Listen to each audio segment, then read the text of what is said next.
talk about land tenure systems that we see here, because you cannot be an owner of a piece of land without having an interest in it.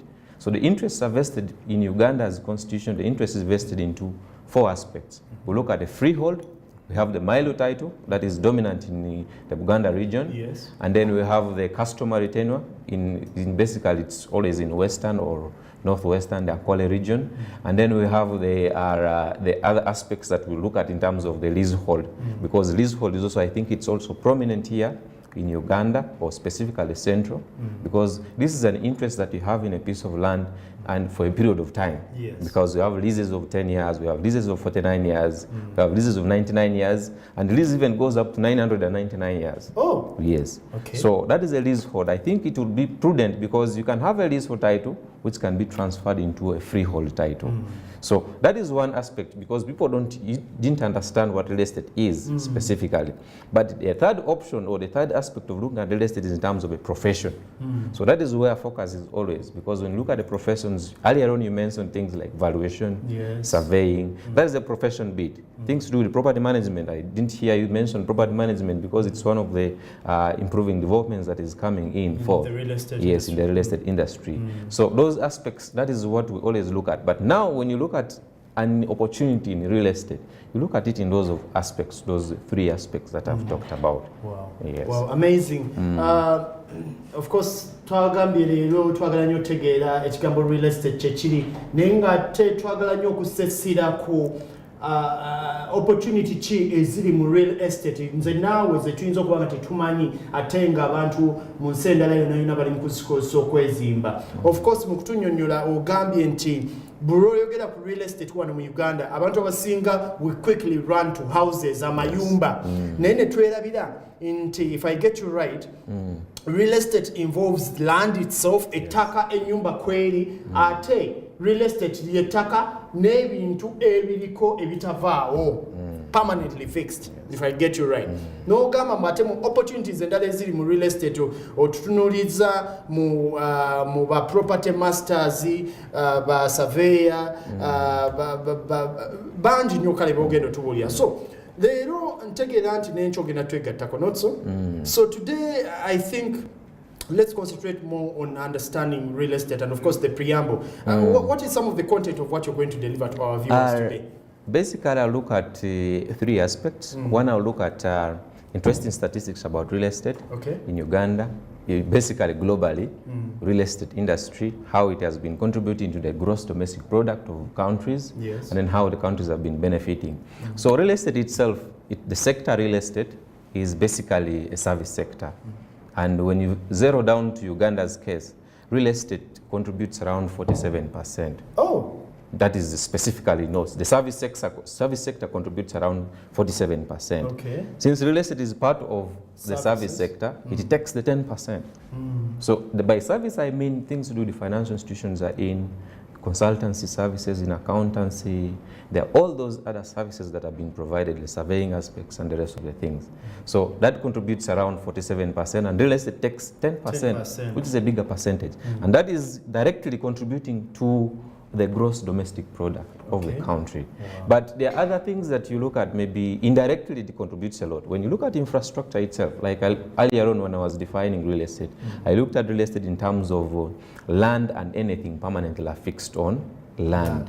So things to do with infrastructure, the roads that you see, the road networks that you see, they have a direct, indirect impact on the real estate. Because for you to access your property, there's need for you to have a sufficient road network.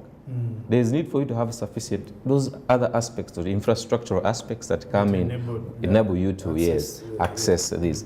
So that is one of the contributions. But now we are living in a country that is increasing in terms of the population is growing. We have a high population growth rate of around 3.2% per year annually. So meaning that the projections would be that the population will be very high. And if population is increasing and the piece of land, like you said, we're living on is not increasing. So meaning there's need for land. So that is already real estate. So you can see there's opportunity that is coming in. So the population is increasing, and then the rate of urbanization is also growing, because most people, by the way I'm telling you this, most people want to come and stay in the cities. or in urban areas. Yes. So I would not want to, because they feel that opportunities that they have are in the what? In the urban areas. So they would want to, urbanization is growing statistically when you look at the 2014 census, so which is projected to be around 5.2%. So meaning that by around 2030, we're expecting to see that the urban population, close to half of the population of the entire country would be living in what? In the urban areas. So now the land is not expanding, but now you can see that the city is growing in a sprawling way. Sprawling, I mean, it is expanding. People are not concentrating within the city areas. People want to say, have peace of mind. I want to work in Kampala, and I have my piece of land maybe situated in Kira municipality, because I know I will be able to have my car and access. This has also direct impacts. We're not going to talk about the impacts, both negative and positive impacts about having sprawling developments. But we're looking at what is the impact, what comes into your mind when you want to have that development within that specific area. So we're going to have people move from where they're going to be to come to the city, because activities, most of the activities are concentrated within the central business district. And the central business district is not expanding. People are building horizontal as opposed to building vertically. Yes. So that is one of the challenges that we're facing here. Could you undress for us this package of horizontal construction and vertical construction? Horizontal construction, basically, I'll give an example. Most people want to stay in bungalows which are one story, which are not high rising.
It also has its advantages and disadvantages. But we don't want to dwell into that, but we're saying that all the developments must be concentrated within a city. The smart city growth is the way to go. Like the examples I would give you, we call what we call a satellite city. Yes. Those are the things that are sprouting up these days. And speaking of satellite cities, I do remember there was a time when Uganda was promised a satellite sort of city, the Naguru Nakawa satellite city project. What happened? You see that it is about 10 years ago, an idea came because it was a partnership between the government of Uganda and one of the British companies called OPEC Prime Properties. So this is, it's basically they were supposed to be providing the funding and then having the designs. They were looking at the low income earners. There's what I don't know whether you've heard about it. There's what we call affordable housing. That has been a debate. But affordable housing in terms of what? Affordability to me may not be the same as affordability to you, because we have different income levels. Yes. And the number of people who are earning the income level, that the so-called income that we're having, and the properties that we're putting forth to meet that demand, they are very few. When you're talking about mid-income status, there are very few people who are targeting that. Most people are low or lower mid or lower income in Uganda. Population, I can say, should be close to 80%. The high end are very few. So now, one of the reasons why they wanted to put up the satellite city was that they would see that people who are initially the owners of that piece of land would have to benefit from the project. So they were evicted, others were paid, others were not what? Paid. Because when you're evicting someone has been there for the last 12 years. The law says that you must pay them for the developments they have made. Even if they have just put a small structure there, you must pay them. Yes. So they were looking at that aspect, bringing together these people, and then, you know, sometimes it takes long when issues to do with government takes long. Sometimes you find the bureaucratic tendencies come in. So it is still in a pipeline, but as of now, the land has been given to the KCCA. Now, Abe, I don't know whether you have that clip of the satellite city that was recently launched in Rwanda. And I want to think Rwanda, Kagame is amazing. Well, politically they will call him whatever they want. But in terms of economic development, and especially in as far as infrastructure in Rwanda is concerned, but more particularly in as far as real estate in Rwanda is concerned, he has played a very big, he has created a good enabling environment. So what do you think is the difference between the environment in Rwanda that is enabling them to set up all these nice satellite cities, you know, very nice real estate, a very nice real estate structure that could be lacking on our side, despite the fact that we seem to have a bigger resource base than them? Now, that is one of the things that has been bringing issues in contentious issues. You look at Uganda, and recently, you see, I think it was 1994 when Rwanda had the genocide. You would think that that would be one of the things that would deter development in that area.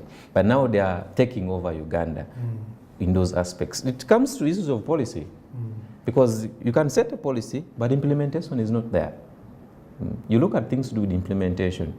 So those are the specific aspects that is lacking in the industry of Uganda. Because I'll frankly tell you this, the estate bill has not been passed. It has been there because the real estate agency bill has not been passed. It has been in Parliament over 10 years. Really? Yes. So it has not been passed. So what do you think, with such kind of structures that we have as a state, it will not be prudent